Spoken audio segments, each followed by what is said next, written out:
இன்றைய மன்னா எஸ்ஐயா 59ஆம் அதிகாரம் இறை வார்த்தைகள் 1-3 வரை.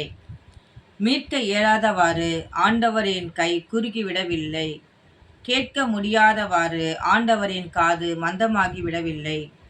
உங்கள் தீச்செயல்களே உங்களுக்கும் உங்கள் கடவுளுக்கும் இடையே பிளவை உண்டாக்கியுள்ளன. உங்கள் பாவங்களே அவர் செவிசாய்க்காதவாறு அவரது முகத்தை உங்களுக்கு மறைத்துள்ளார். உங்கள் கைகள் இரத்த பலியால் கரைப்பட்டுள்ளன, உங்கள் விரல்கள் தீமையால் தீட்டுப்பட்டுள்ளன, உங்கள் உதடுகள் பொய்களை உதிர்க்கின்றன, உங்கள் நாக்கு தீயவற்றை முணுமுணுக்கின்றது. ஆமேன். அன்பார்ந்த சகோதர சகோதரிகளே, இன்றைய வார்த்தையின்படி இதோ மீட்க இயலாதவாறு ஆண்டவரின் கை குறுகிவிடவில்லை, கேட்க முடியாதவாறு அவர் காது மந்தமாகி விடவில்லை. உங்களுடைய தீச்செயல்களே கடவுளிடமிருந்தும் உங்களிடமிருந்து பிரிக்கிறது என்பதை நாம் பார்க்கின்றோம். அதாவது நிறைய பேர் தவறு செஞ்சுட்டாங்க, பாவத்துல விழுந்துட்டாங்க அப்படின்னா கடவுள் நம்மளை கைவிட்டுட்டாரு. ஆமா, கடவுள் அவங்களுடைய விண்ணப்பங்களை செவி சாய்க்க மாட்டாரு.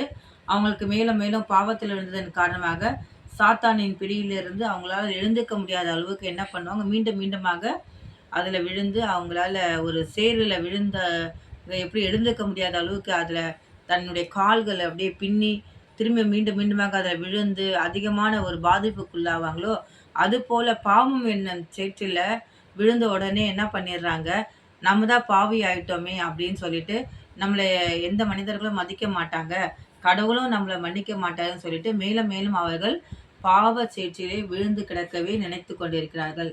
ஆனால் அவ்வாறு இல்லை. நாம் ஆண்டவரை நோக்கி நம் பாவங்களை அறிக்கை செய்து நம்முடைய பாவ மன்னிப்பை நாம் ஏறெடுக்கும் பொழுது தேவன் மனம் உறங்கி நம்முடைய பாவங்களை மன்னித்து நம்மை மீட்க வல்லவர் என்பதை இந்த வார்த்தையின் மூலமாக எஸ்ஐயா 59ஆம் அதிகாரத்தில் 1ஆம் வசனத்திலே நாம் ஆண்டவர் நமக்கு வெளிப்படுத்துகின்றார். மீட்க இயலாதவாறு ஆண்டவரின் கை குறுகி விடவில்லை,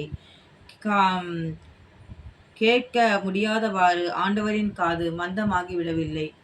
ஆமாம். அன்பார்ந்த சகோதர சகோதரிகளே, நாம் பாவம் செய்து விட்டோம், இனி நாம் நல்வாழ்வு வாழ முடியாது, பரிசுத்தமாய் வாழ முடியாது என்று எண்ணங்களை கொடுப்பவன் சாத்தான். ஆனால் நீங்கள் தேவனை நோக்கி ஜெபிக்கும் பொழுது, தேவனை நோக்கி கூக்குரல் இடும் பொழுது, உங்கள் பாவங்களுக்காக நீங்கள் மனம் மருந்தும் பொழுது உங்களை மீட்க வல்லவராய் இருக்கின்றார்.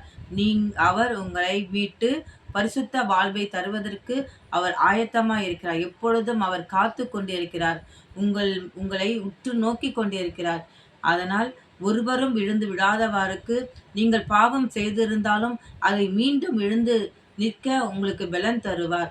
தேவனை நோக்கி கூப்பிடுங்கள், நாம் வெற்றி பெறலாம், அமைதி அடையலாம், மீட்பை பெற்றுக்கொள்ளலாம்.